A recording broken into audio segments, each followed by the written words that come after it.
anniversary. Wow, that was so disingenuous. I want to kind of piss on you a little bit. Welcome, everybody, to WrestleShoot. And that's right, you saw the graphic, right, baby? This is our, by God, 1 year anniversary month. Yay! How's that? Is that better, Rob? You heard it right here, baby. The thing's so big, we can't settle it all in one day. No, sir. This is going to be the WrestleShoot 1 year anniversary month. We're all month long. We're going to have just a hell of a better time than we usually have, if you can believe that shit. Really? So, I'm, of course, your host, the Wild Thing, Rob Wiles, joined by the lovely and talented, my hetero life mate, Chris Casanova. How you doing, Chris? Well, thank you for the introduction. I was trying to talk earlier, but that's okay because you're the talker. We know how that is. Chris, really? How are you? We never really talk anymore. How are you, honey? Wow, we don't spend enough time with each other. Kind of good actually, but. What? Asshole mio. And on that note, everybody. Maybe asshole of the month. If you pray, it's been a long goddamn year. Believe that. Yeah, no shit. It's a long year, but good year. Shall we pop some bubbly, good sir? That's a little bottle. What is that? Well, I got this is my real bottle. Oh, well, there you go. Okay. This is just for our champagne, for you and me, buddy. And my thing fell off already. Putting it in together. Woo! Shit. Putting it in together for a whole year. Kicking ass and taking names along the way. Across one audio-only version and 3 networks later until we landed at our real home. Hear it off the hook. And we did it all together, brother. Cheers. Do you have a glass or you just going to go out of the bottle? I'm just going to fuck it. You know me. Right up the bottle, dude. Yeah, all class Rob Wilds. All right. Let me get my little glass here. All right. Yeah. Ready? All right. Here's to you. All right. Salute. And that's why I don't like champagne. It's not very good. Give me some whiskey and I'll be good. Yeah. Telling one of our buddies where to go. He's confused. All right. Who? Sumate. He's like, oh, what am I doing here? I'm like, dude, go to the WrestleShoot page. Go to the Off the Hook page. You can find us. I promise. What's up, Brandon's with us today. All right. So, us liking to do things in very, very grandiose style. We are starting off our first episode of our 1 year anniversary month together. Thank you, Roxy Red. Very awesome guest, an old buddy of ours, the handsome stranger himself, Marcus Alexander. By God, Bagwell. Wow. What's up, brother? What's up, brother? Welcome to our your shirt on there. Come on, baby. You got to represent. You got to represent, baby. It is the NWO. And when they told me it was NWO for life, I didn't really mean or didn't think it was NWO for life. But guess what? It is NWO for life. So I'm here, baby, representing.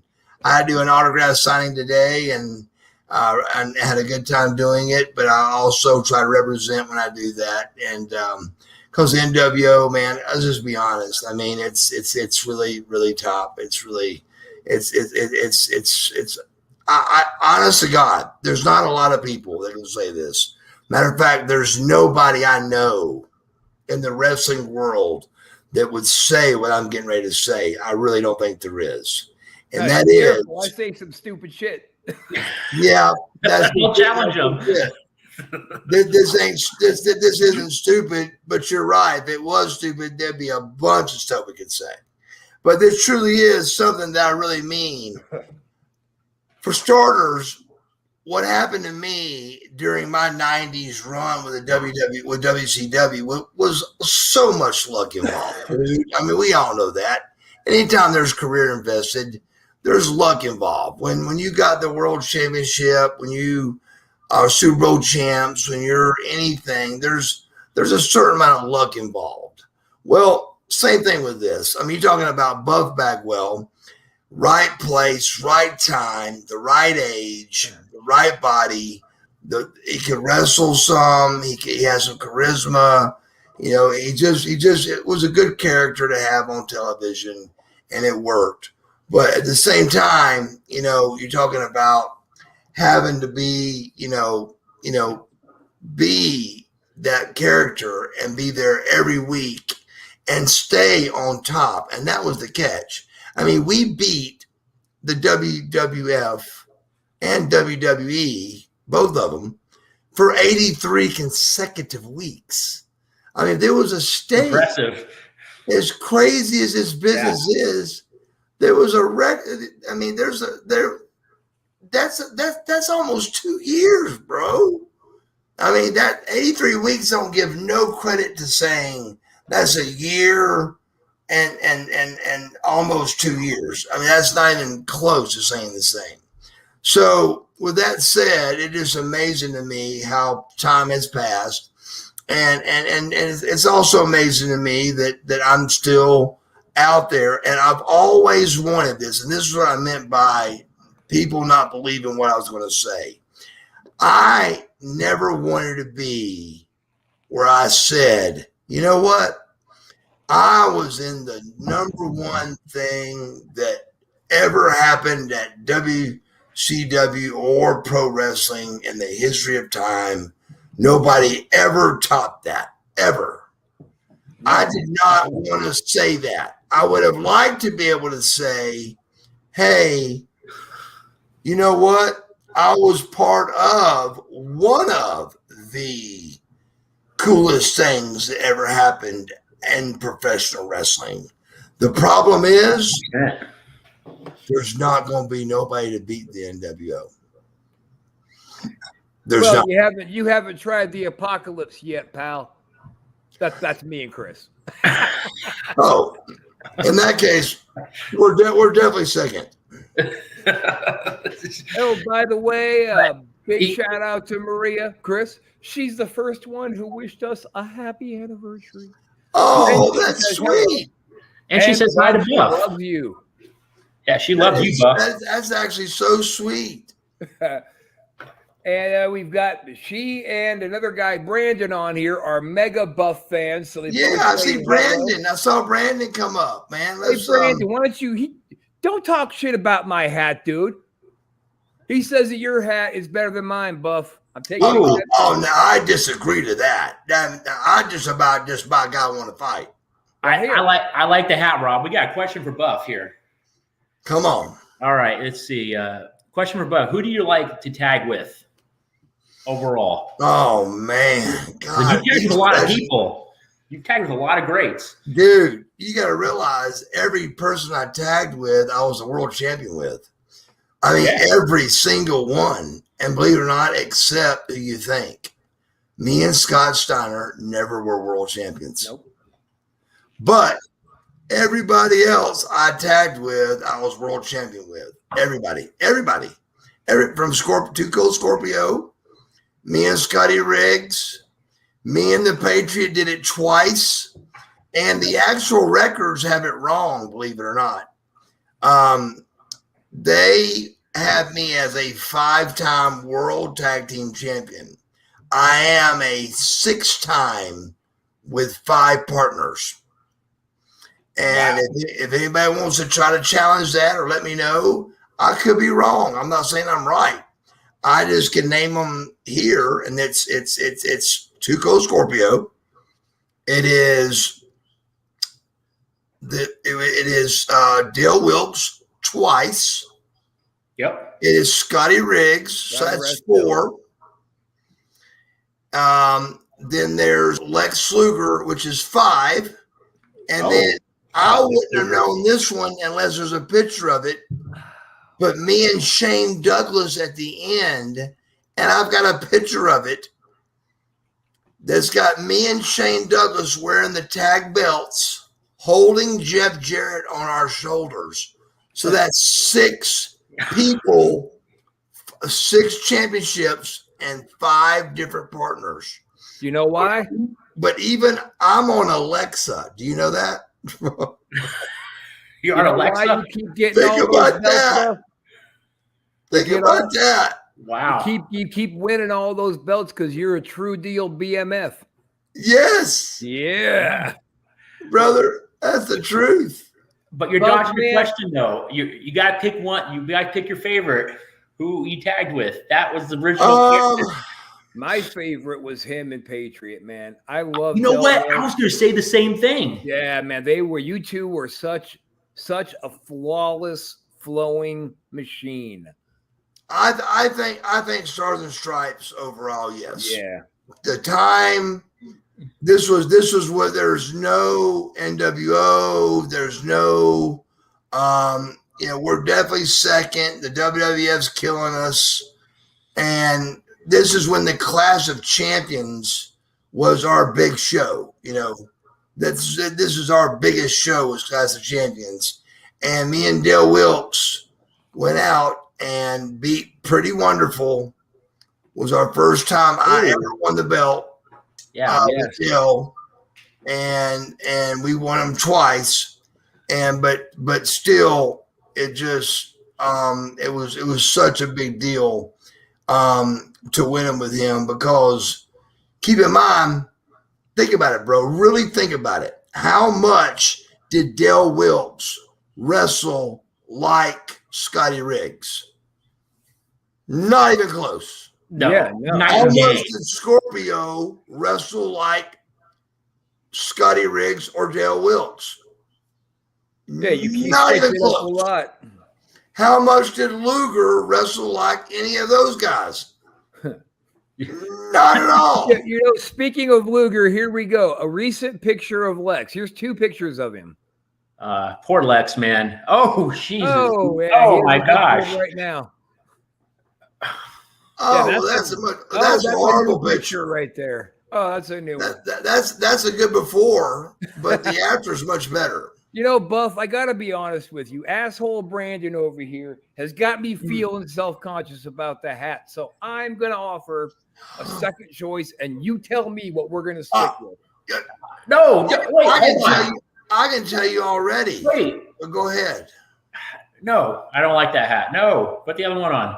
Other one? Yeah, the first one. Wait a minute. No. That's it, bro.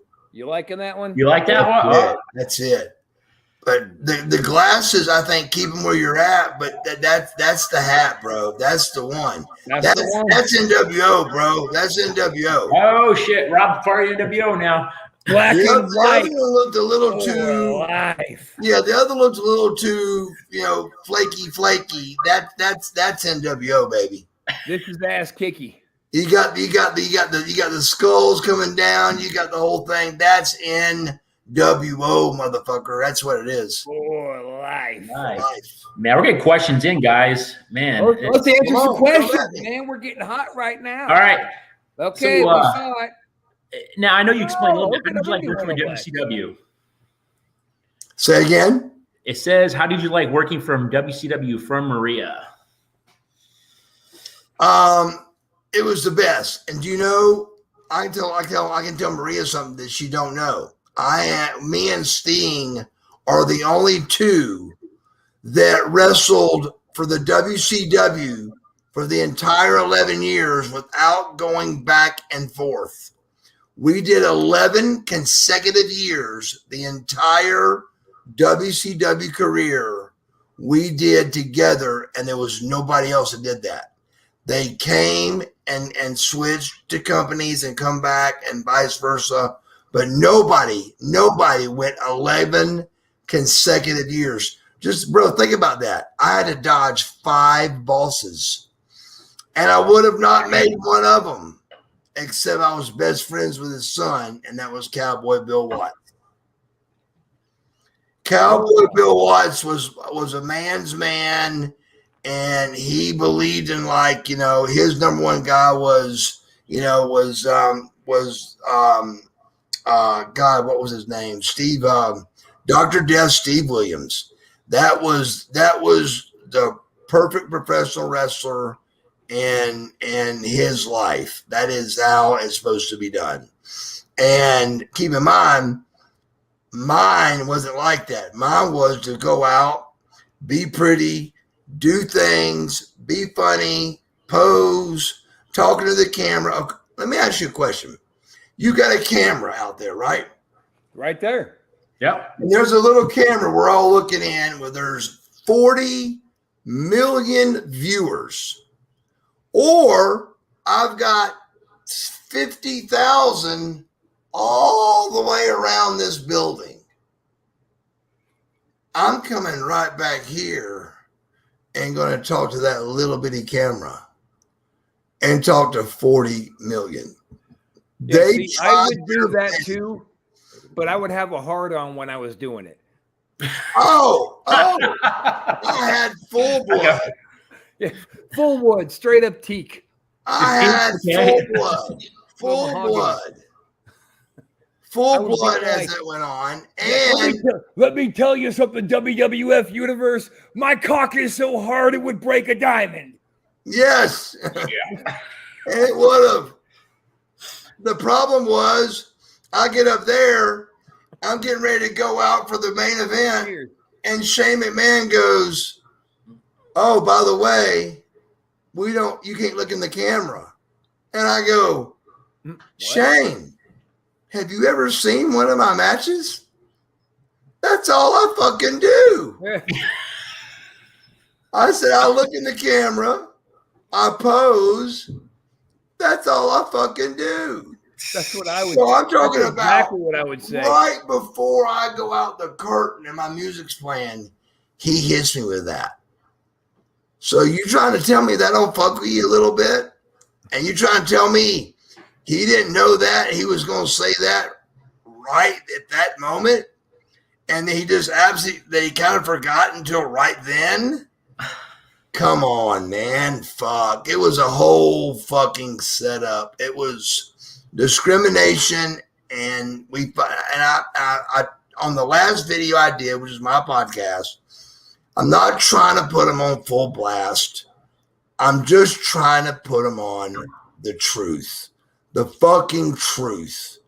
That is the truth, bro. And people need to know the truth. I go and ask them to help me out, and they don't. And that's just the truth. And I'm not trying to put them on full blast because I love the WWF. That's Vince McMahon. He knows what he's doing. He's a billionaire. He's the best. How do you dog him out? You can't. So I don't. But I'll you gotta dog him out. I'll tell the truth. His current product is dog shit. You have to dog Vince out. It's like he's lost his entire goddamn fucking mind. I don't know why he is subjecting people to this garbage. They're not even allowed to say wrestling anymore. It's not a wrestling match. It's just a match. They're entertainers. Fuck that. That's what they're told to say. Let somebody tell me you can't go out there and call yourself a professional wrestler. I'll give them 10 new reasons. Entertainer. You're an entertainer, bro. That's fucked up. No, it is. That's fucked up. It is fucked up. That's fucked up.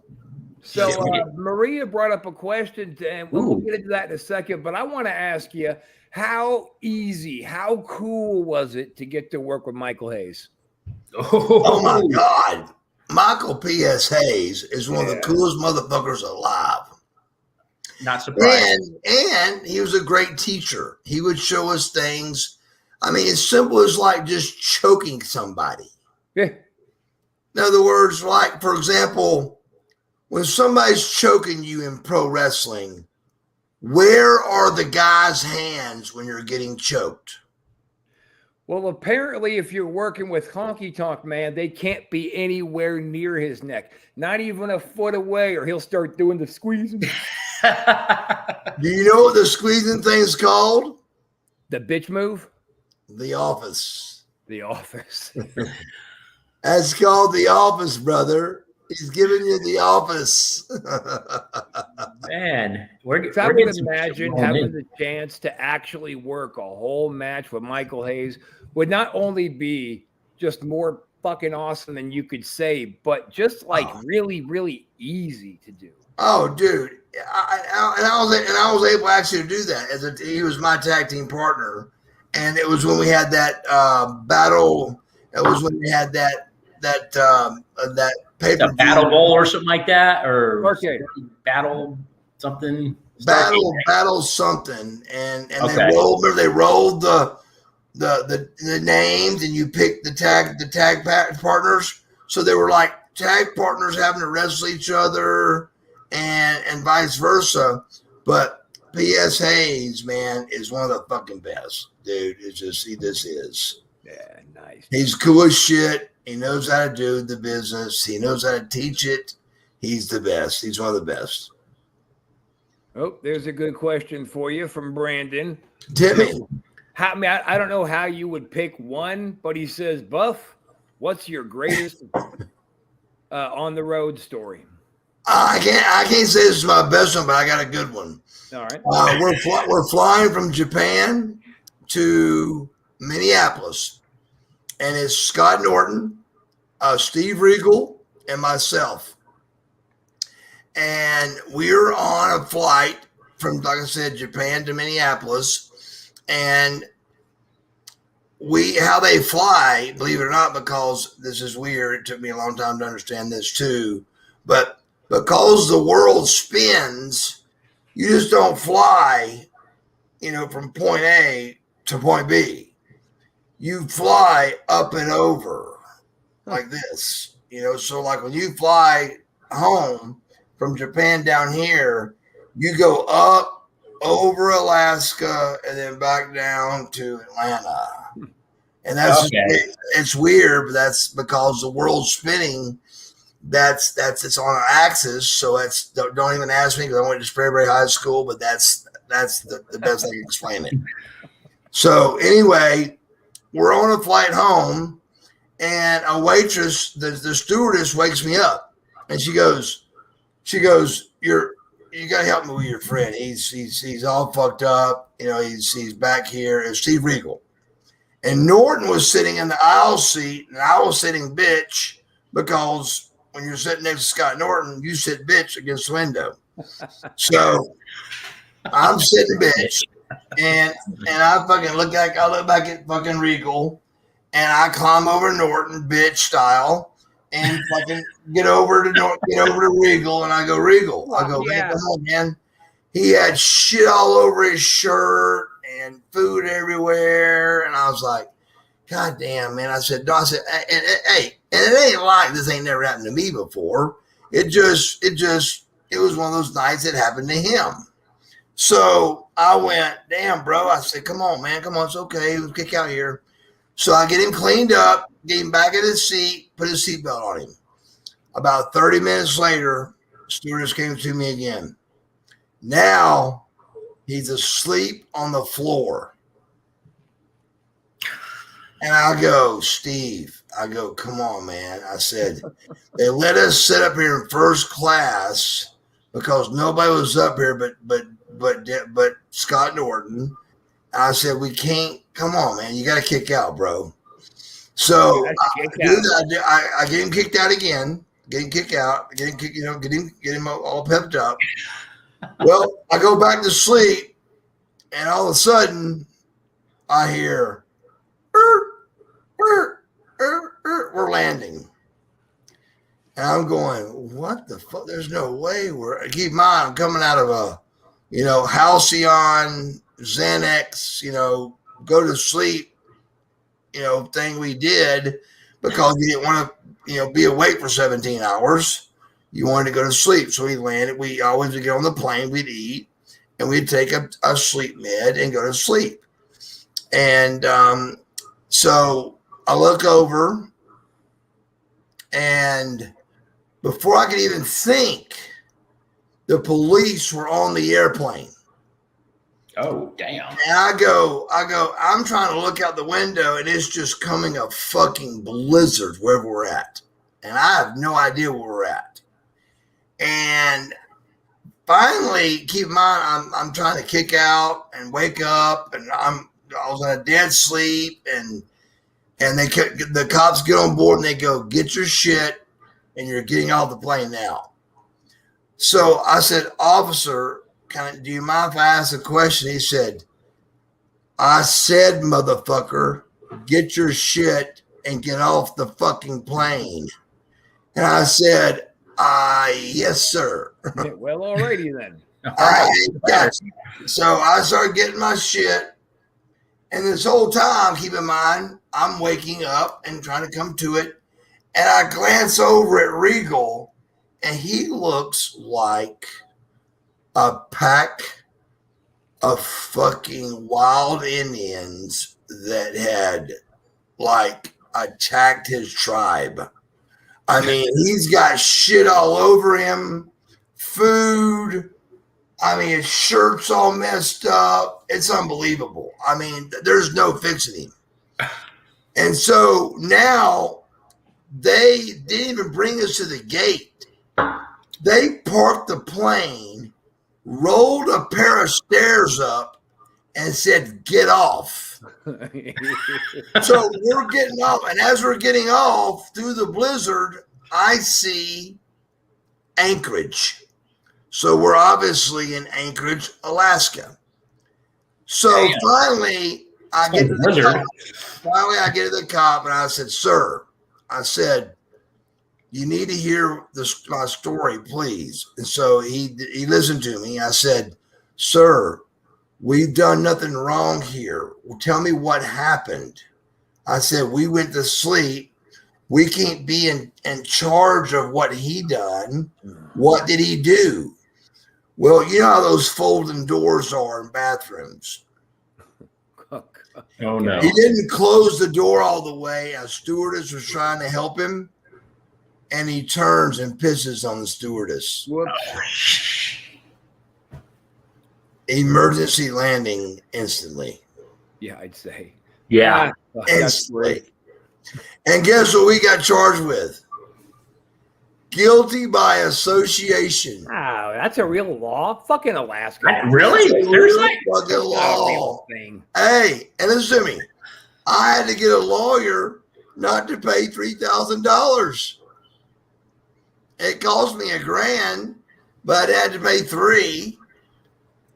But they had a fucking lawyer that was fucking against us that we were guilty by association.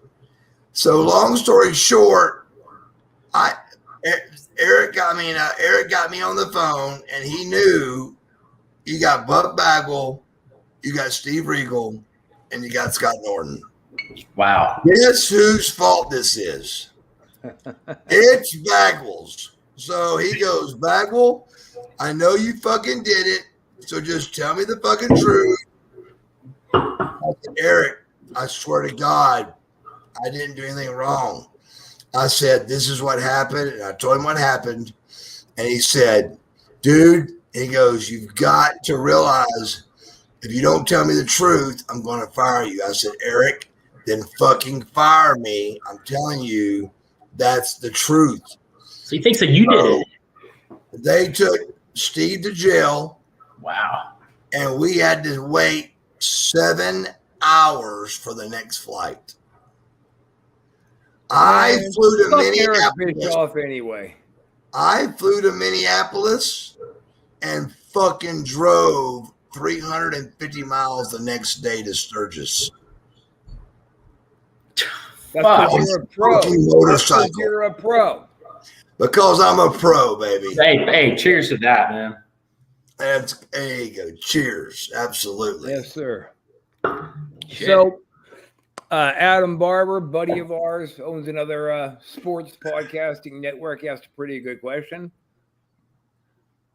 Did you know that WCW was going under, or was it a shock?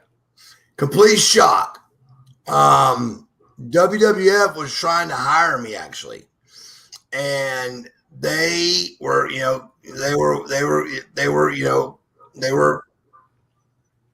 swooning me and trying to, get me to come aboard their company.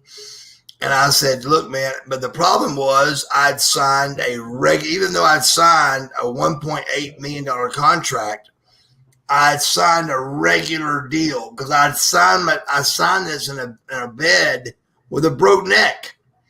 So I just wanted to make sure the money. So I grab a contract that's this thick and I turn it to the very back and I make sure the money's right and I sign where the money is, because that's all that mattered. I just want to make sure I was covered for the next 3 years. I mean, I got a broke neck. Eric could have easily said, look, bro, our deal's off.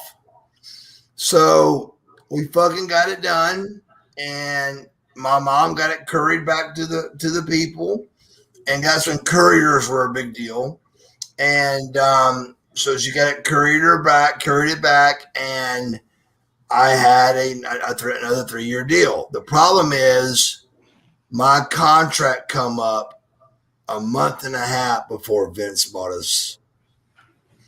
So the only reason you saw me and Dallas and Booker was our contracts were up.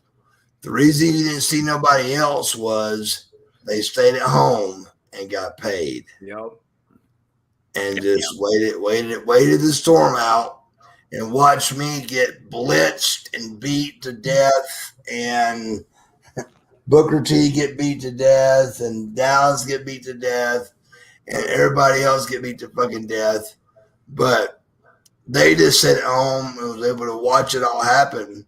Well, I came up with a brilliant idea and said, look, to my agent, I go, let's just give Eric let's give Vince McMahon, let's go ahead and just give him the $40,000 left on my contract.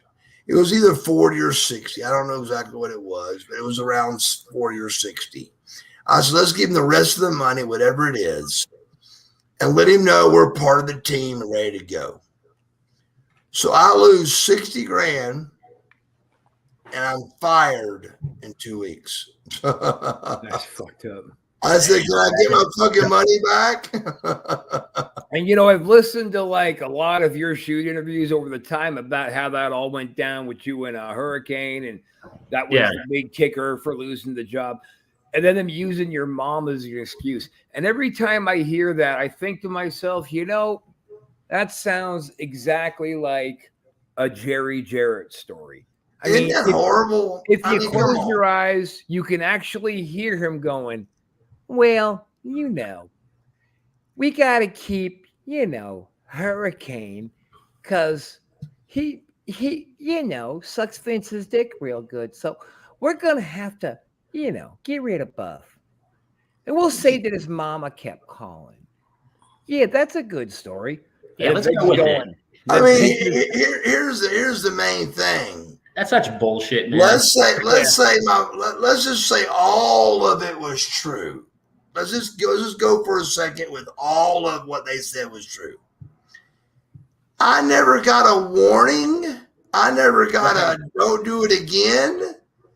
I got fucking fired in my hometown. I mean, what the fuck? I mean, how do you because Hurricane Bagwell, after an 11-year career of having an 11-year really incredibly great career, and then tell me you're not going to say, hey, look, tell your fucking mother to not ring our fucking phone again. Yeah. Hey, what people don't realize is, and I started saying it, I go, do you realize the next week was Atlanta? And they'd go, what? And I go, yeah, motherfucker. Listen to what I'm saying to you. I go, I said, we're in Tacoma, Washington, and the next fucking week was Atlanta. Why would you not wait to put Booker T and Buff Bagwell in Atlanta? Well, it seems to me that calling your bosses motherfucker probably is never a good move. That's not a good start, at least. Yeah, well, not a good jumping off point. Listen here, motherfucker. Well, I didn't say that, of course. I was like, me and Booker actually were like backstage going, why are we having this match when next week's Atlanta? I mean, it was called the Invasion, bro.